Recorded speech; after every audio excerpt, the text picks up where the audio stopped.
Morena, este seu cabelo é paixão pra muita gente. Se acaso você cortá-lo, francesa, fico doente. Mesmo não me pertencendo, ao vê-lo fico contente. Você não pode ser minha, nosso amor é proibido.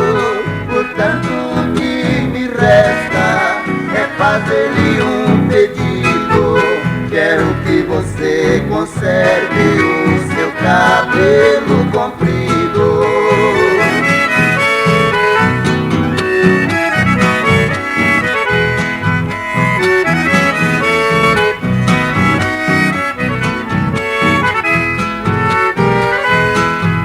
Estendido pelas costas, balanceando com o vento, escuro igualzinho à noite, sem luzes no firmamento. Concede o cabelo longo, minha paixão do momento. Cortando lindo cabelo, meu peito vira em pedaço.